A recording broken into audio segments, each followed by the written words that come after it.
মহাবিশ্ব নিয়ে জানার আজন্ম আগ্রহ মানুষের। মহাবিশ্বের শুরু এবং শেষ কোথায় তা নিয়ে মতবিরোধের ইতিহাসও প্রাচীন। গ্রিক বিজ্ঞানী ও জ্যোতির্বিদদের মাধ্যমে শুরু হওয়া সেই অনুসন্ধান রোমান ও পরবর্তীতে মুসলিম বিজ্ঞানী ও জ্যোতির্বিদদের মাধ্যমে আধুনিক রূপ পায়, যা এ যুগেও চলমান। তবে এখনও মহাবিশ্বের অসীম বিস্তৃতি ও রহস্যের খুব সামান্যই মানুষ জানতে পেরেছে। মহাবিশ্ব ও পৃথিবীর সমাপ্তি নিয়ে ধর্মীয় এবং বৈজ্ঞানিক দৃষ্টিকোণ থেকে পার্থক্য বিদ্যমান। বিভিন্ন ধর্মীয় দৃষ্টিকোণ থেকে মনে করা হয় পৃথিবী ও মহাবিশ্ব চূড়ান্ত ধ্বংসের খুব কাছাকাছি অবস্থান করছে, তবে বিজ্ঞান কিন্তু বলছে অন্য কথা।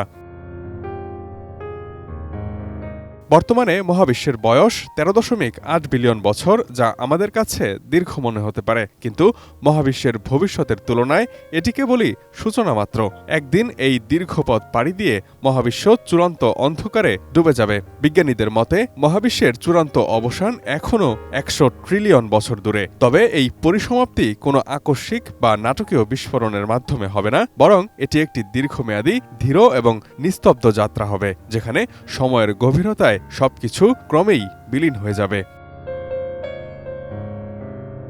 বর্তমানে আমরা স্টেলিফেরাস যুগে অবস্থান করছি, যেটি তারকার জন্মের সোনালী অধ্যায় হিসেবে পরিচিত। বিগ ব্যাং এর পর প্রায় 1 মিলিয়ন বছর পরে শুরু হওয়া এই যুগ চলবে প্রায় 100 ট্রিলিয়ন বছর। এই সময়কালে মহাবিশ্বের তারাগুলো প্রধানত হাইড্রোজেনকে জ্বালানি হিসেবে ব্যবহার করে জ্বলজ্বল করবে। তবে হাইড্রোজেনের ভাণ্ডার একসময় ফুরিয়ে আসবে এবং সেই সঙ্গে শেষ হবে তারকার এই আলোড়নময় যুগ। বসুন্ধরা টিস্যুতে ছাড়ের ছড়াছড়ি। বসুন্ধরা টিস্যু নিয়ে এলো নিশ্চিত ছাড়। বৃহৎ তারকারা তাদের জীবন শেষ হওয়ার পর সুপারনোভায় বিস্ফোরিত হয়ে মহাকাশে ধ্বংসাবশেষ ছড়িয়ে দেবে। এগুলোর পরিণতি হবে নিউট্রন তারকা, সাদা বামন বা ব্ল্যাক হোলের মতো রহস্যময় অবস্থা। অন্যদিকে ছোট তারকারা যেমন লাল বামন ধীরে ধীরে তাদের আলো নিভিয়ে মহাবিশ্বের শূন্যতায় হারিয়ে যাবে। রাতের আকাশ একসময় তারাদের আলোহীন ও নীরব হয়ে পড়বে।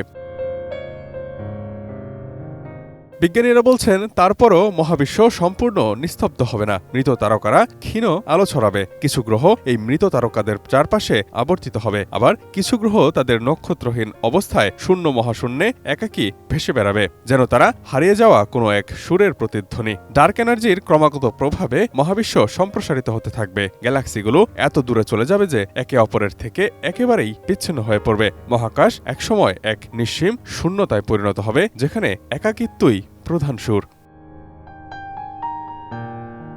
Imtiaz Alam, desk report, ATN news.